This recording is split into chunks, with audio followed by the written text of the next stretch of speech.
Hey everybody, I'm Chris Thompson, and this is session number 8 of Brain Software with Dr. Mike Mandel. He's the inventor of the ankle choke, hates unnecessary quotation marks, and his house is a TV-free zone. Mike, welcome. Thanks, Chris. That's the strangest introduction you've given me yet. I wonder how long you spend on these things. You clearly have too much time on your hands. Way too much. So, podcast number 8, we've been at it for a while. Everyone's really enjoying these shows, and hey, we are too. We're getting some great response, and we do encourage you to email in, and some of you I've answered directly by email. Others we are addressing on the podcast specifically if we think it's something of general interest. Yeah, absolutely. And on today's show, we are going to handle a few questions that we thought would be useful. Let's start off, though, before we get to it. A few podcasts ago, I can't remember which, we kept saying we were going to talk about reality tunnels and the hypnagogic state. Right. And we kind of got into reality tunnels a couple of times, but we never got to the hypnagogic state. So maybe you could talk about that a little bit on this show. Okay, well, let's put some considerable time into that because that's something that many people who've experimented with this have found extremely interesting. What we're basically saying here, Chris, is on a previous podcast from the epicenter of world hypnosis, Toronto, Canada, where we're speaking to you from now. I mentioned about reality tunnels and the whole concept that Robert Anton Wilson mentioned in a number of his books, not the least of which I think was Prometheus Rising. Anything he has written is really, really well worth looking at. He was an absolutely brilliant information scientist and thinker and philosopher.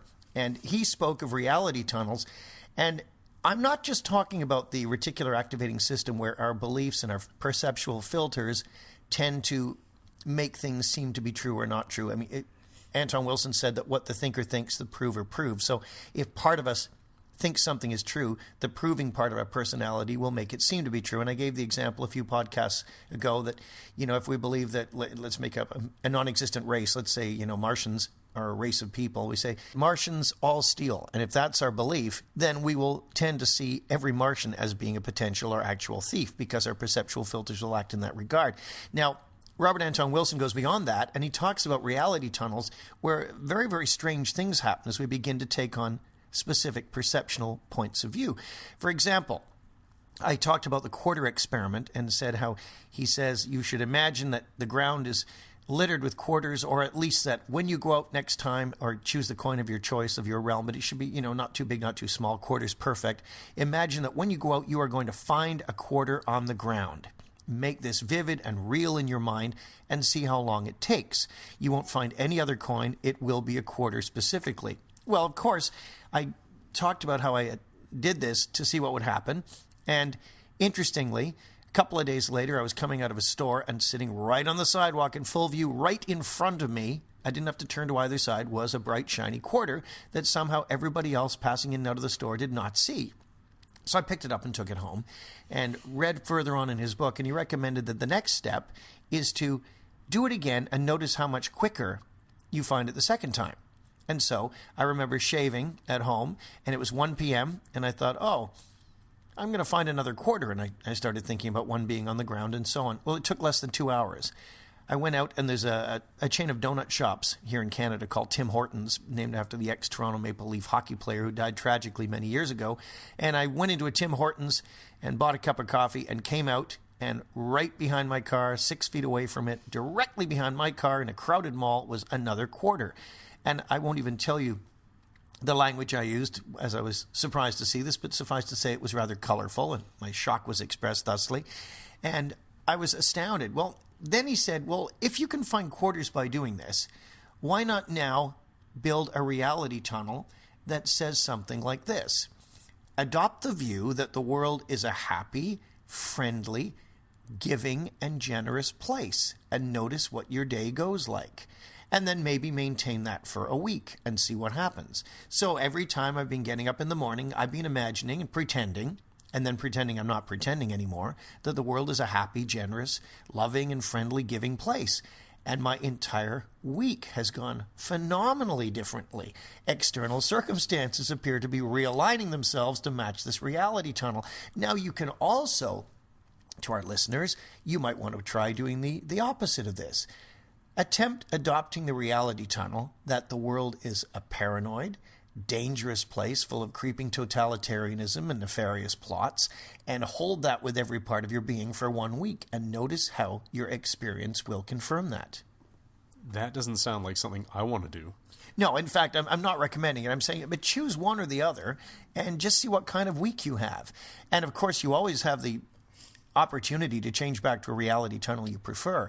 Now, I am not saying to you that you are changing physical reality or shifting the flow of the universe through your thoughts. I find that really difficult to believe. But having experimented to a large degree with energy psychology and getting rid of different disorders through subtle energy fields and so on, there is something to intention. I don't know what it is, and I'm keeping my point of view on the edge of the knife without going either side. There's something about human intention that does something.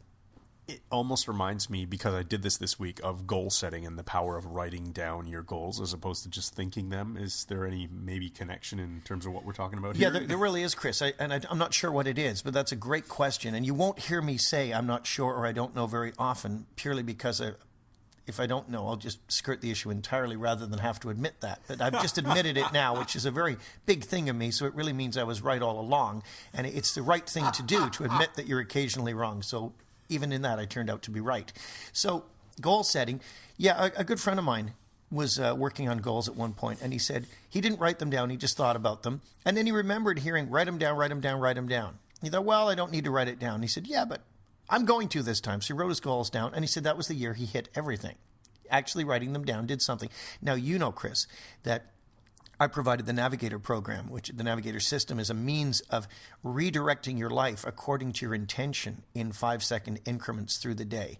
It is built through a hypnotic installation. You create essentially a world map that you want, that your unconscious mind can then navigate through a series of course corrections by building in what is more or less an internal compass or even GPS to direct your life and guide it. Those of you using the Navigator system, I've had people from Australia email me, and all kinds of people are getting great results. The longer you use it, the more consistently you use it, the better it gets. I've been using it myself for a considerable amount of time now, and my life is just constantly improving. This is not a quick fix overnight thing.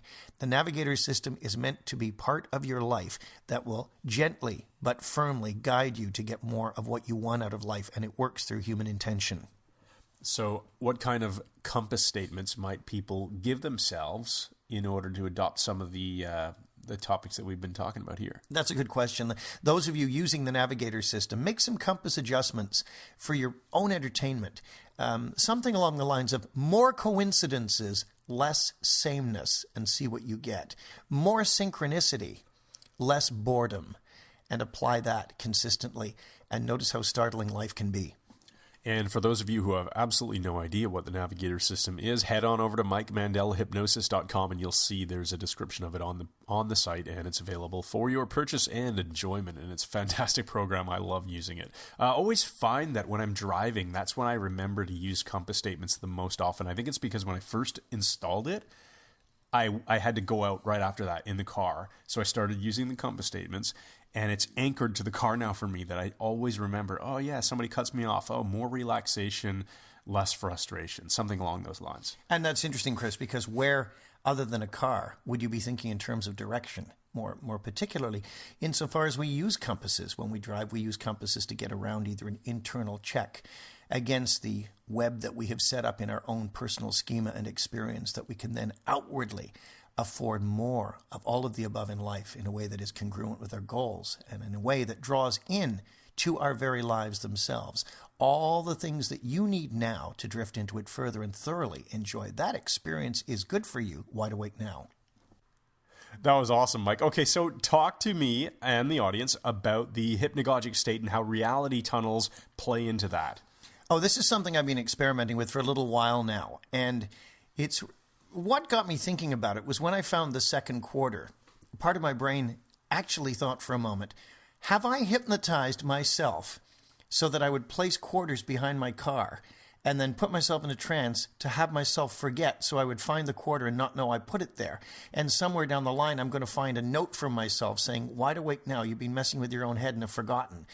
But I'm assuming that is not the case. Therefore, it extended me into a whole other area, which is working with reality tunnels during hypnagogic states as part of my experimentation. Now, hypnagogic state is the state we go through between wakefulness and sleep.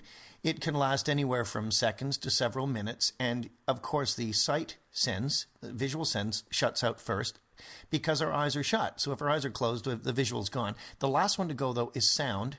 And that's why, as you're drifting to sleep, sometimes the surrounding sounds can find their way into your dreams and so on.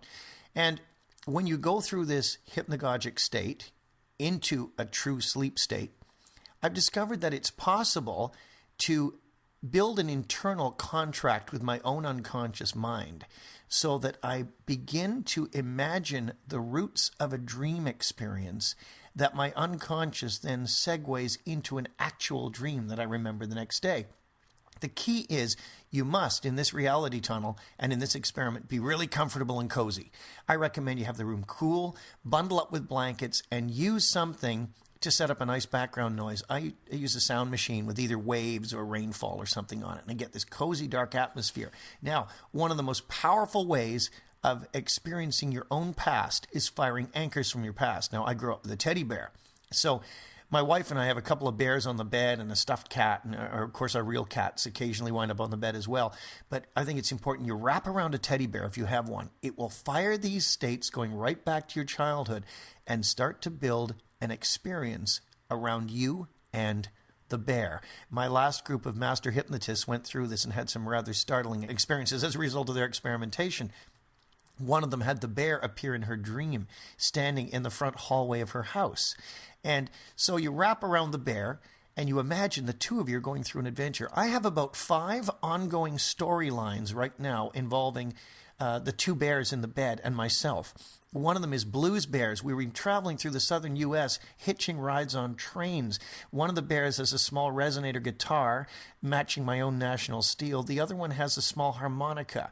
And we'll stop in towns and play music for money and then hitch a ride. We actually found a bunch of money at a hobo site that was abandoned, and we used it to buy a first-class compartment on the Blue Train when it came through. It was just amazing. So I left that story there. We've also got Bears of New York, which is an ongoing story about sleeping underneath tenement stairwells and that outside and trying to stay cozy, and that's not quite as much fun. There is also Footpads, which is our ongoing story about medieval England, where the bears travel in this caravan sort of thing, pulled by a small donkey, and we have this small group of traveling troubadours and jugglers, and they put on a show in the town, and then I'm the martial arts guy. I look after them, and then I take on anybody in the town in this ring that we've set up with a circle of rope, and they get these big lumberjack kind of guys and Newcastle coal workers and that, and I chuck them around and choke them out with jiu-jitsu, and it's just fantastic. So that story is still going too. So the way you make it happen is get cozy, get a teddy bear, wrap around it, and begin to imagine the unfolding of a story that involves essentially a shamanic journey down into the ground or out into space, somewhere you and the bear, and begin to communicate and notice where it takes you. And you'll remember these in the morning. That's right. That's awesome. I'm going to try that. I'll borrow one of my kids' teddy bears. All right. I think now is probably a good time to move into some of the questions that we've been getting from our listeners. Okay, yes. And we've been getting some great ones, and some have been around the same theme. So we're choosing some indicative ones that we can talk about. Okay, the first question that I want to talk about is from Gabriel from Venezuela, which is our first question from Venezuela, Woo-hoo! Which is totally awesome. And he says, I have been using Dr. Mike Mandel's peak performance with good results. I like to practice the Dock of the Bay exercise, but I have a question about it. In this exercise, Mike teaches you how to install 3 resources. Is it possible to install more than 3 resources in this exercise? I mean, instead of 3, could you use 4 or 5 or 6? So, Mike, what do you think about that? Well, where do you draw the line with this? 3, 4, 5, 6, 8 million? I mean, the bottom line is, Gabriel, that's a very good question. The reason we do 3 is that's the way Derek Balmer and Dr. John Grinder taught it to me. And 3 is great because 1 is no choice at all. 2 is a dilemma. Is it this or this that's going to work for me?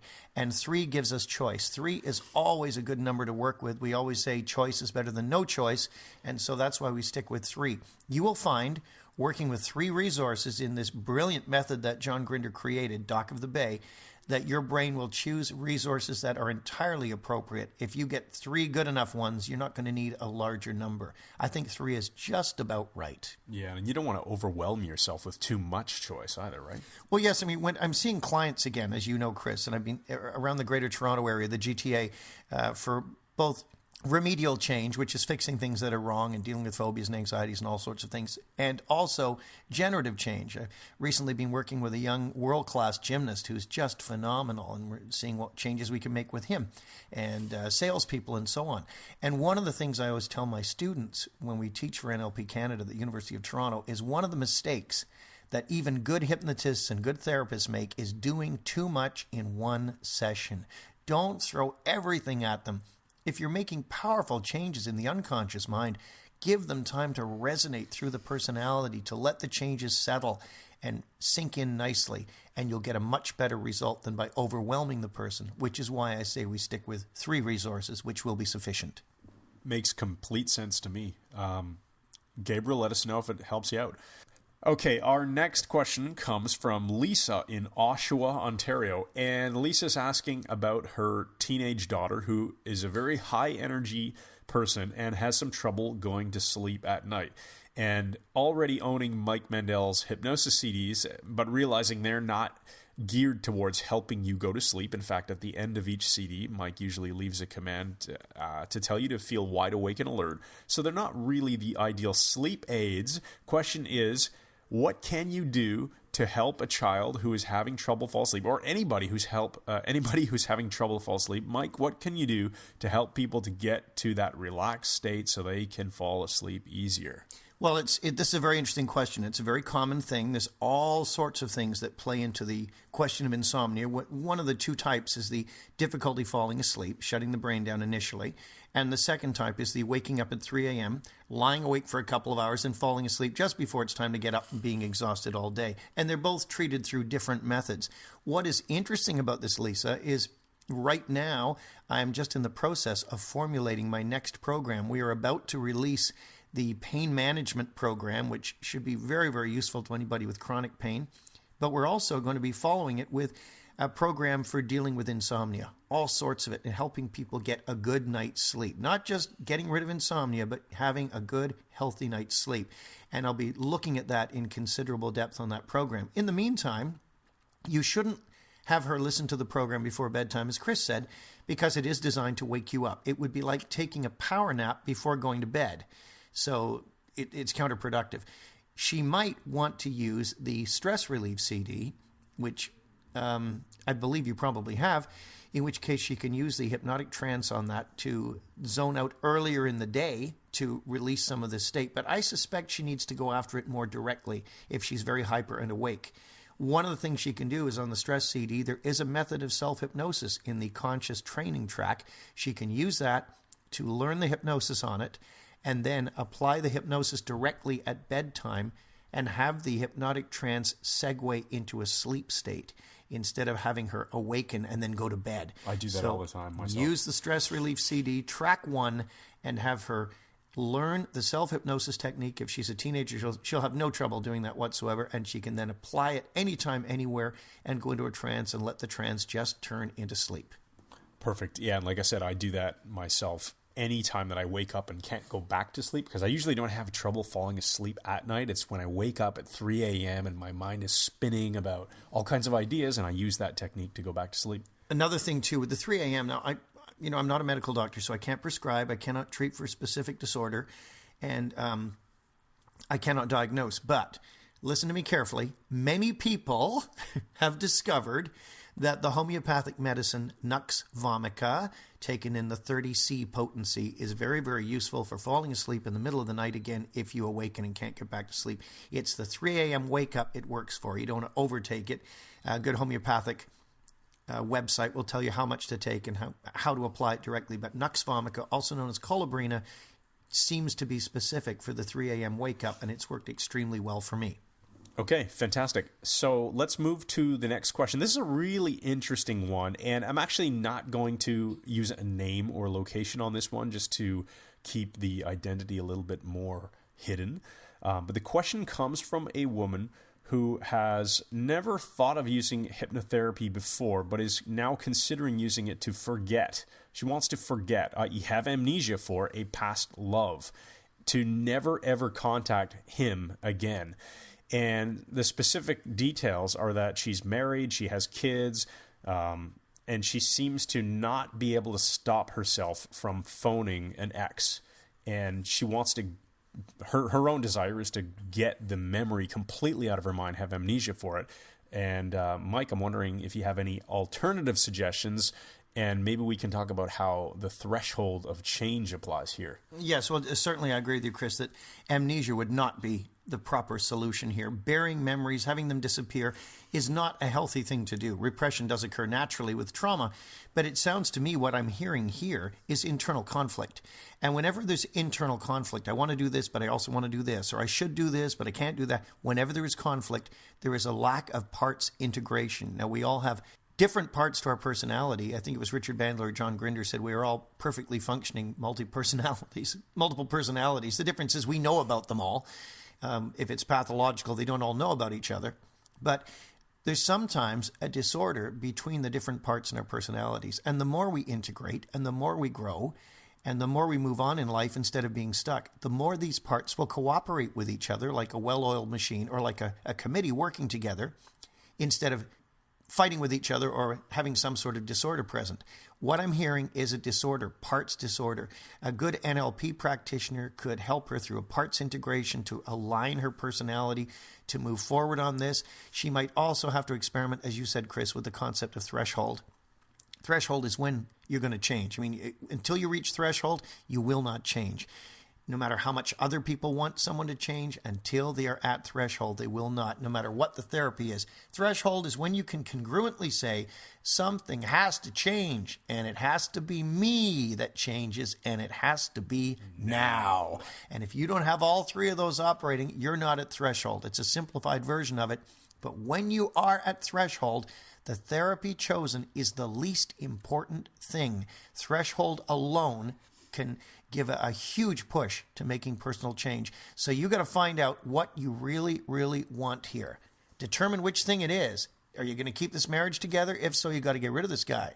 Are you going to leave with this guy? Well, then it's going to cost you your marriage and your kids probably to some degree. So determine what you want and then ask yourself the question, what's next? And that will propel you in the right direction. Mike, do you think that another way of talking about threshold is sort of like a balance with pain on one side and pleasure on the other? And you're only going to change when the pain of not changing is greater than the pleasure of staying the same. Well, that's a really interesting way to look at it, Chris. I can't really add anything to that. That was very nicely put. Thank you. All right. Well, there you go. So threshold. You're rather pleased with yourself, aren't you? I mean, yes, you really nailed that. Yeah, I'm smiling. He's a clever young man. All right. So I hope that helps you out. I won't say your name, but you know who you are out there, and feel free to email us and let us know if that helped you out. The next question comes from Ellen in Canada, and let me just read this one. It says, Mike, reading in your bio, it says that you've published short stories, and it makes me wonder, do you use hypnosis to help you write fiction, and how?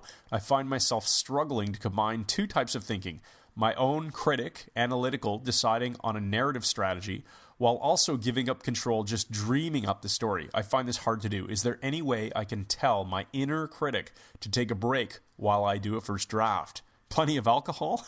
I'm experimenting with writing first thing in the morning before I'm fully awake. She ends by asking, have you ever thought of making a CD for creative writing? Well, it's very interesting that you're asking all this because, first of all, you say you're attempting now experimenting with writing first thing in the morning, and you said more alcohol, plenty of alcohol. Don't do that first thing in the morning, that's for sure. I have written short stories, and I find it quite easy to do. I get into the zone very, very quickly, and a number of years ago, I found a trigger that worked for me. I sat down at a coffee table. This is long before computers, and had a pen in my hand and a stack of paper and was going to write freehand. And I put on a record, a 33 1/3 RPM record by Dan Gibson, and it was a loon and lakes and all this sort of sound and rainfall over the lake. And I didn't know what I was going to write. I wanted to enter the short story contest with the Toronto Star, and I just started writing. The first line I wrote was, "The call of the loon fluttered." That was it. And bang, I was off and running. It just bang. The story almost wrote itself. And since then, because I do have a a very effective process for creativity, whether it's coming up with new products or writing stories, whatever it is.